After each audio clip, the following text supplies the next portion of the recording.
নমস্কার, আমি সুমন বসু রায় খবরের ময়না তদন্ত নিয়ে আজকে এসেছি। সামনেই কিন্তু আমরা দেখতে পাচ্ছি ফাইনাল ম্যাচ রয়েছে, সেমিফাইনাল ম্যাচ কিন্তু হয়ে গিয়েছে। নির্বাচন কমিশন সেখানে কিন্তু ভালো পারফরমেন্স করেছে এবং তারা ফাইনালে উঠেছে। এই মুহূর্তে আমরা যদি মজা করে বলতে পারি, কেননা আমরা দেখতে পেয়েছি 58 লক্ষ নাম কিন্তু প্রথমেই বাদ গেছে এবং এখন যে খেলাটা রয়েছে সেটাই হচ্ছে আসল খেলা।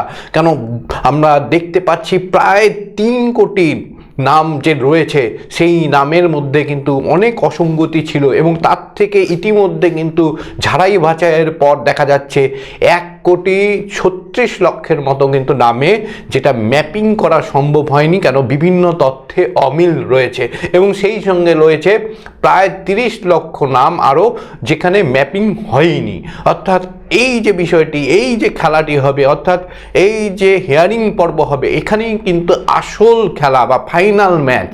এবং ইতিমধ্যে কিন্তু দেখা যাচ্ছে যে শুধু যে 30 লক্ষ নাম রয়েছে, যেই 30 লক্ষ বা 32 লক্ষ যারা ম্যাপিং করতে পারেনি, সেই তাদেরকে প্রথমে হিয়ারিংয়ে ডাকা হচ্ছে এবং সেই হিয়ারিং পর্বে তাদের নোটিশ পাওয়ার 7 দিনের মাথায় তাদেরকে হাজিরা হতে হবে এবং সেখানে হিয়ারিং হবে। হিয়ারিংয়ে ঠিক হবে তার নথি সঠিক কিনা, তিনি ভোটার তালিকায় থাকবেন কি থাকবে না। কিন্তু খসড়া তালিকায় সবার নাম কিন্তু তুলে দেওয়া হয়েছিল। আমি প্রথমেই কিন্তু বলেছিলাম যে পশ্চিমবঙ্গে উল্টা হয়েছে, অনেকেই কিন্তু হাসাহাসি করছিলেন যে পশ্চিমবঙ্গে উল্টা। আমি লিখেছিলাম বিহারের উল্টো বাংলায়। কেন বলেছিলাম? এখন মানুষ কিন্তু তা টের পাবে। আমি বলেছিলাম যে খসড়া তালিকায় সবার নাম দিয়ে দেওয়া হয়েছে পশ্চিমবঙ্গের, যাদেরই কিন্তু যারাই ফর্ম ফিল আপ করেছে তাতে ম্যাপিং হোক না হোক, এবং এখন কিন্তু দেখা হবে যে তাদের খসড়া তালিকায় যে নাম ছিল কিন্তু ম্যাপিং করতে পারেনি বা বিভিন্নভাবে ম্যাপিংয়ে যে গোলযোগ দেখা যাচ্ছে, অসঙ্গতি দেখা যাচ্ছে, সেটা কিন্তু এবার পর্যালোচনা করা হবে এবং নির্বাচন কমিশন কিন্তু এবার একেবারে ফাইনাল ম্যাচ খেলতে একেবারে ওয়ার্ম আপ করে নিয়েছে এবং তারা নেমে গিয়েছে। ইতিমধ্যে মাইক্রো অবজারভার প্রায় আমরা যদি দেখি তাহলে দেখতে পাবো 4600 মাইক্রো অবজারভার কেন্দ্রীয় সরকারের কর্মী, কিন্তু বাংলার কর্মী তাদেরকে নিয়োগ করা হয়েছে, যার মধ্যে রিজার্ভে রয়েছে 1300 কর্মী এবং বাকিদেরকে কিন্তু অর্থাৎ 3300 মাইক্রো অবজারভার তারা কিন্তু কাজে শুরু করে দিয়েছেন এবং তারাই কিন্তু আসল কারিগর, অর্থাৎ আসল প্লেয়ার। এই যে ফাইনাল ম্যাচ হবে এবং কি খেলা হবে সেটা কিন্তু আমাদের দেখতে হবে। কিন্তু ইতিমধ্যে দেখা যাচ্ছে একাধিক বুথে বহু মানুষের নাম কিন্তু উঠতে শুরু করেছে এবং সংখ্যাটা যথেষ্টই উল্লেখযোগ্য। কেন প্রথমে যদি আমরা দেখি 7% মতো কিন্তু নাম বাদ গিয়েছিল খসড়া তালিকায়, যারা ম্যাপিং করেননি বা তারা যারা ম্যাপিংও করেনি, ফর্মও জমা দেননি, অর্থাৎ মৃত ভোটার, স্থানান্তরিত ভোটার, অনুপস্থিত ভোটার এবং ডুপ্লিকেট ভোটার।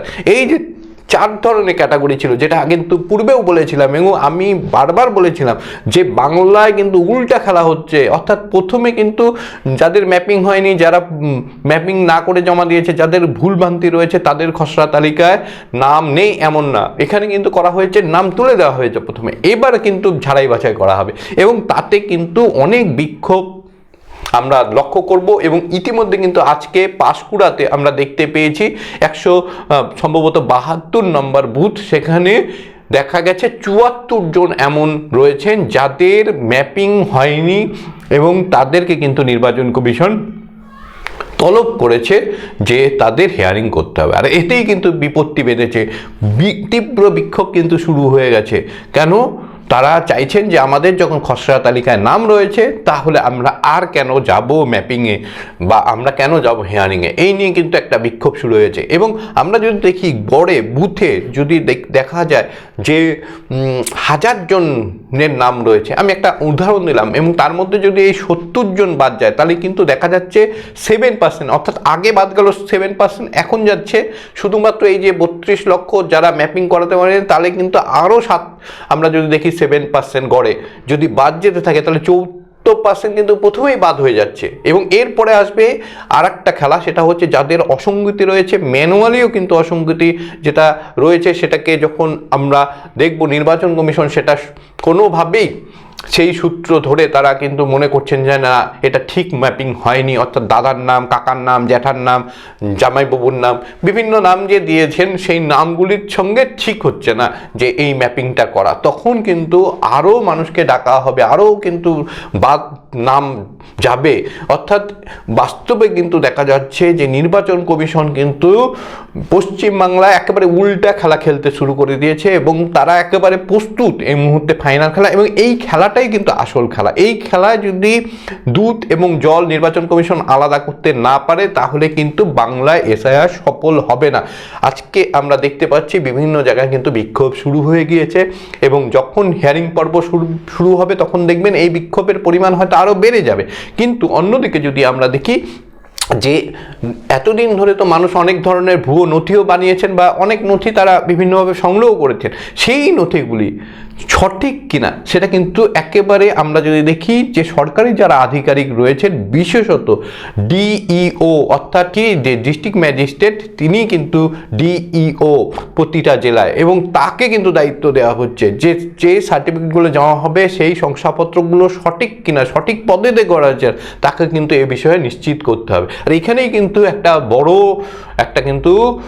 একটা যদি দেখি তাহলে কিন্তু চাপের বিষয় হয়ে যাচ্ছে। কি চাপের বিষয়? কেন ডিইওরা যখনই সেটা শংসাপত্র তারা ভেরিফাই করবেন তখন যদি তারা দেখতে পান যে না এখানে কোনো ধরনের গলত রয়েছে, তারা তো সেটা বাতিল করে দিবেন, এবং তখন যেটা হবে নির্বাচনের কমিশন কিন্তু তাদেরকে আর নাম তাদের সেই ডকুমেন্টস দেখে আর নথিভুক্ত রাখবেন না। সুতরাং খসড়া তালিকা যেটা প্রকাশিত হয়েছিল, আমি যেমনটা বলছিলাম 7 কোটির কিছু বেশি কিন্তু খসড়া তালিকায় নাম ছিল, সেই নামগুলি কিন্তু এবার বাদ যেতে শুরু করবে, এবং তাতে কিন্তু দেখা যাবে একটা তীব্র বিক্ষোভ হবে। আমি আগেই বলেছিলাম যে একবারে যদি এই যে 2 কোটি নাম যেটা কিন্তু বিভিন্নভাবে বলা হচ্ছিল যে অসঙ্গতি পাওয়া যাচ্ছে, খুঁজে পাওয়া যাচ্ছে না, সব নাম যদি একবারে খসড়া তালিকা থেকে বাদ দিয়ে দেওয়া হতো তাহলে কিন্তু রাজ্য জুড়ে একটা গন্ডগোল শুরু হয়ে যেত। নির্বাচন কমিশন যেটা করেছে সেটা হচ্ছে তারা খুব আটোসাটোভাবে খেলতে শুরু করেছে।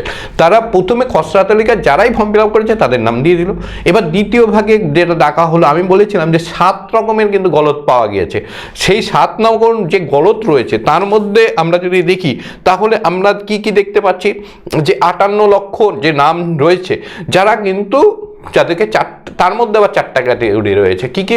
1 নম্বর মৃত ভোটার, সেটা অবশ্যই নাম্বার যাবে। অনুপস্থিত ভোটার খুঁজেই পাওয়া যায় না, নাম্বার যাবে। ডুপ্লিকেট ভোটার 2 জায়গায় 3 জায়গায় 4 জায়গায় নাম আছে, তাদের নাম্বার যাবে, এবং স্থানান্তরিত ভোটার তাদের নাম্বার যাবে। 58 লক্ষ প্রথমে বাদ গেল। আমি কিন্তু বারবার করে বলেছিলাম যে এই নাম তো বাদ যাবেই, এবং এই সঙ্গে যেটা নাম বাদ যাওয়ার ছিল প্রায় 30 লক্ষ যারা ম্যাপিং করতে হয়। হ্যাঁ, এর মধ্যে অনেকে রয়েছে, আমি প্রথম দিন থেকে বলছিলাম মতুয়া ভোটের বা ভোটারদের অনেকেই কিন্তু 2002 সালে তার বাবার নাম, মার নাম, ঠাকুমার নাম, ঠাকুরদার নাম দিতে পারবেন না, কেন অনেকে 2002 সালের পরে কিন্তু বাংলাদেশ থেকে এসেছেন। সুতরাং তাদেরকে সিএর মাধ্যমে কিন্তু সার্টিফিকেট সংগ্রহ করে তাদের নাম তুলতে হবে। এই বিষয়টি কিন্তু অনেকেই কর্ণপাত করেননি প্রথম দিকে বা বুঝতে পারেননি। এখন কিন্তু দেখা যাচ্ছে যে শান্তনু ঠাকুরও বলছেন যে না 1 কোটির মতন কিন্তু 1 লক্ষের মতন নাম বাদ যাবে, এবং সেটা বাদ গিয়ে যদি আরও 58 লক্ষ বা 60 লক্ষ বা 50 লক্ষ নাম যদি আরও বাদ যায় যেগুলো থাকা উচিত নয় তাহলে সেটা কাম্য, কিন্তু সেটা কাম্য নয়। আমার মনে হয় যারাই আসছেন তাদেরকে সিএর মাধ্যমে নাম নথিভুক্ত করা উচিত এবং তাদের নাম তোলা উচিত, এবং সেই জন্য সরকারের কিন্তু উপযুক্ত সময় দেওয়া উচিত, হয়তো সেটা দেওয়াও হবে। কিন্তু আমরা যদি দেখি এই যে 30 লক্ষ প্লাস 58 লক্ষ, আমি আগের দিনে বলেছিলাম প্রায় 1 কোটি, এবং সেই সঙ্গে কিন্তু 1,36,00,000 লক্ষ যাদের অসঙ্গতি পাওয়া গেছে, যাদের মিলছে না। হয়তো সে বাবার নাম দিয়েছেন কিন্তু বাবার নামে অনেকগুলো গলত দেখা গেছে। কি কি গলত দেখা গেছে? আমি যেমন আপনাদেরকে আগের দিনই বলেছিলাম যে বাবার নাম মেলেনি। কত সংখ্যক? সেটাও কিন্তু কম না, 5 লক্ষ মানুষের বাবার নাম মেলেনি। আমি বলেছিলাম যে 7টা ক্যাটাগরি এরকম রয়েছে যাদের কিন্তু হিয়ারিংয়ে ডাকতে হবে, না ডাকলে কিন্তু এসআইআর প্রক্রিয়া সঠিক হচ্ছে না, এবং ডাকতে হবে তাদেরকে, এবং তাদের ডেকে তাদেরকে একেবারে ঝাড়াই বাছাই করে এখন নিশ্চিত হয়ে তাদের নাম কিন্তু খসড়া তালিকায় থাকলেও তাদেরকে কিন্তু রাখতে হবে চূড়ান্ত তালিকা। তার মধ্যে 5 লক্ষ লোক রয়েছে, ভোটার রয়েছে 5,01,486 জন যাদের কিন্তু বাবার নাম মেলেনি। 2 নম্বর যে ক্যাটাগরি সেটা হচ্ছে একই ব্যক্তির উপর আমরা যদি দেখি তাহলে দেখা যাচ্ছে সেই ব্যক্তির উপর কিন্তু ম্যাপিং হয়ে গেছে 6 বা তার বেশি, অর্থাৎ একজন দাবি করছেন যে উনি আমার বাবা, আরেকজনও দাবি করছেন উনি আমার বাবা, এরকম 6 জন দাবি করেছে বা 7 জন দাবি করেছে, 8 জন দাবি করেছে, 10 জন দাবি করেছে, সেই বিষয়গুলি কিন্তু একটা তদন্তের আওতায় আসা উচিত যে সবাই কেন একজনকে বাবা দেখাচ্ছে। সুতরাং এই বিষয়টির যে সংখ্যা রয়েছে সেই সংখ্যাটা প্রায় 24,23,131 জন। আমি আগের দিন কিন্তু বলেছিলাম, আজকে আবার রিপিট করছি, এবং এটাও কিন্তু হিয়ারিংয়ে আসা উচিত এবং আসবে। হিয়ারিংয়ে যদি সঠিকভাবে এসআইআর করতে অবশ্যই আসবে। এবং আমরা যদি দেখি তাহলে দেখা যাবে বাবা এবং সন্তানের 3 নম্বর যেটা ছিল, আমি বারবার বলেছিলাম 3 নম্বর যে পয়েন্টটা ছিল, বাবা ও সন্তানের বয়সের মধ্যে পার্থক্য, বয়সের পার্থক্য মাত্র 15 বছর বা তার কম, 14 বছর, 10 বছর, 12 বছর, এটা কোনোভাবেই সম্ভব নয়। কেন কি ভারতীয় আইনে আমি আগের দিনে বলেছিলাম 21 বছরের নিচে কোনো কেউ বিয়ে করতে পারে না, এবং যদি মা হয় তাহলে 18 বছর। আমি ধরে নিলাম আরও একটু কমিয়ে দেওয়া যাক, কিন্তু যদি দেখা যায় যে 12 বছরে কেউ বিয়ে করছে, এটা কিন্তু মানা যায় না। সুতরাং এই যে ম্যাপিংটা করা হয়েছে, এই ম্যাপিং নিয়েও কিন্তু প্রশ্নচিহ্ন রয়েছে, এবং সেই সংখ্যাটাও নেহাত কম নয়, প্রায় 11,95,230 জন এরকম রয়েছে। আমি 3 নম্বর কারণও বলে দিলাম, বা 3 নম্বর ক্যাটাগরি বলে দিলাম। 4 নম্বর ক্যাটাগরি, সেটা হচ্ছে বাবা ও সন্তানের বয়সের পার্থক্য 50 বছর তার বেশি। আমি আগের দিন বলেছিলাম যে হতে পারে 50 বছরের বেশি, কিন্তু সংখ্যাটা একেবারে নগণ্য হওয়া উচিত, মানে এটা তো স্বাভাবিক ঘটনা নয়।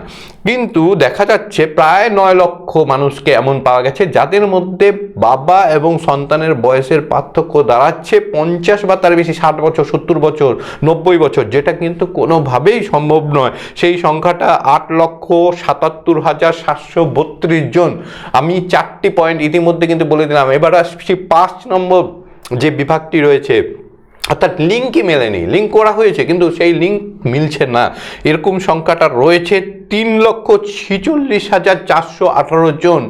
অর্থাৎ এই যে বিষয়টি, এইটাও কিন্তু অত্যন্ত উল্লেখযোগ্য। এদেরকেও কিন্তু হিয়ারিংয়ে ডাকা হবে যে বাবার লিঙ্ক করেছে, কিন্তু বাবার লিঙ্ক মিলছে না, ভুল পাওয়া যাচ্ছে। এবং আমরা যদি দেখি তাহলে 6 নম্বর যেটা পয়েন্ট, 6 নম্বর পয়েন্ট, তিনি ম্যাপিং করেছেন একে ওকে দিয়ে, কিন্তু দেখা যাচ্ছে তার বাবাকে দিয়েও ম্যাপিং করাতে পারেননি, মাকে দিয়েও ম্যাপিং করাতে পারেননি, ঠাকুমাকে দিয়েও করাতে পারেননি, ঠাকুরদাকে দিয়েও করাতে পারেননি, তিনি নিজের ম্যাপিংও করতে পারেন, তিনি অন্য কাউকে দিয়ে, দাদা, কাকা, জ্যাঠা, কাউকে দিয়ে কিন্তু ম্যাপিং করাচ্ছেন, কিন্তু তার বয়স 45 পেরিয়ে গেছে। এখন প্রশ্ন উঠবে তাহলে 2002 সালে তিনি কেন নাম তোলেননি? এবং সেই সংখ্যাটা যদি দেখা যায়, সেই সংখ্যাটা কিন্তু কম নয়, সেই সংখ্যাটা প্রায় 20 লক্ষ এরকম পাওয়া যাচ্ছে। 20 লক্ষ মানে 20,74,765 জন, অত্যন্ত মানে আমরা যদি উল্লেখযোগ্য সংখ্যা, প্রায় 21 লক্ষ এরকম নাম রয়েছে। তাদেরকে অবশ্যই হিয়ারিংয়ে কিন্তু ডাকা উচিত বা ডাকা হবে। আমরা যদি দেখি, এবং সর্বশেষ 7 নাম্বার পয়েন্ট, আমি কিন্তু বারবার করে 7টা ক্যাটাগরির কথা বলেছিলাম, এই 7টা ক্যাটাগরির মানুষকে ডাকতেই হবে হিয়ারিংয়ের জন্য, যে যারা কিন্তু ঠাকুমা এবং ঠাকুরদা এদেরকে দিয়ে কিন্তু ম্যাপিং করিয়েছেন, কিন্তু দেখা যাচ্ছে তাদের যে বয়স, সেই বয়স 40 বছরের নিচে হয়ে যাচ্ছে। নাতির সাথে নাতনির সাথে ঠাকুমা ঠাকুরদার বয়সের যে পার্থক্য, সেটা 40 বছরের নিচে হয়ে যাচ্ছে। এটা নিয়েও কিন্তু প্রশ্ন উঠেছে, এবং সেই সংখ্যাটাও কিন্তু দেখা যাচ্ছে প্রায় 4 কোটির মতন রয়েছে, অর্থাৎ 3,29,152 জন। এই যে মোট কিন্তু 1,36,00,000 মানুষ, এদের মধ্যে অনেকের কিন্তু ডবল এরকম অসঙ্গতি পাওয়া গেছে, সেই জন্য সংখ্যাটা পরে কমে গিয়েছে, কমে গিয়ে দাঁড়াচ্ছে 1,36,00,000 ভোটার, যাদের নাম খসড়া তালিকায় রয়েছে, কিন্তু নির্বাচন কমিশন সম্ভবত তাদেরকে ডাকতে চলেছে। এবং ইতিমধ্যে সেই যে মানে একেবারে যাচাই করা, তার জন্য আমরা যদি দেখি তাহলে দেখতে পাবো 4600 মাইক্রো অবজারভার নিয়োগ করা হয়েছে, এবং আরও মনে করা হচ্ছে আরও প্রায় 5,000-এর মতো মাইক্রো অবজারভার প্রয়োজনে নিয়োগ করবে নির্বাচন কমিশন, এবং প্রত্যেকে কিন্তু কেন্দ্রীয় সরকারের কর্মী। সুতরাং আমরা যদি দেখি, নির্বাচন কমিশন একেবারে বাংলায় এসআইআর করতে কিন্তু এবার একেবারে ওয়ার্ম আপ তারা কিন্তু করে নিয়েছে। ফাইনাল ম্যাচ শীঘ্রই শুরু হবে, এবং ফাইনাল ম্যাচের প্রস্তুতি তারা নিয়ে নিয়েছেন। ফাইনাল ম্যাচে কি হয় সেটার জন্য কিন্তু আমাদের নজর থাকবে। কিন্তু আমি আগে এই বিষয়গুলো আলোকপাত করেছিলাম, আমি জানি না আর কে এই বিষয়ে আলোকপাত করেছিল, কিন্তু আমি ব্যক্তিগতভাবে আলোকপাত করেছিলাম যে 7 7টা এমন বিভাগ রয়েছে যাদের নাম ডাকতেই হবে নির্বাচন কমিশন, যদি না ডাকে তাহলে কিন্তু এসআইআর সার্থক হবে না বাংলায়। এবং আমি বহুদিন আগে বলেছিলাম যদি এইভাবে নাম আমরা যদি দেখি যে অসঙ্গতি রয়েছে, তাহলে সেই সংখ্যাটা প্রায় আমাদের হিয়ারিং পর্বেই প্রায় 2 কোটি মানুষকে কিন্তু ডাকতে হবে। বাস্তবেও দেখা যাচ্ছে নির্বাচন কমিশন 2 কোটি মানুষকে বা ভোটারকে যাদের খসড়া তালিকায় নাম রয়েছে তাদের ডাকার জন্য প্রস্তুতি নিয়ে ফেলেছে। আজকে খবরের ময়নাতদন্ত এই পর্যন্ত। আগামী কয়েকদিন অত্যন্ত গুরুত্বপূর্ণ বাংলার রাজনীতিতে এসআইআর পর্ব নিয়ে আমাদের একাধিক কিন্তু পর্ব থাকবে। শুধু যে খবরের ময়নাতদন্ত এখন থেকে থাকবে তা নয়, আপনারা বিভিন্ন সময় গুরুত্বপূর্ণ কোনো আপডেট আসলে কিন্তু সুমনের পর্যবেক্ষণ দেখতে থাকবেন এবং চ্যানেল বাংলা ইউটিউব চ্যানেলে আমাদের প্রতিনিয়ত এখন আপডেট আসতে থাকবে এবং সেই আপডেটগুলি আপনারা পেতে থাকবেন। নমস্কার।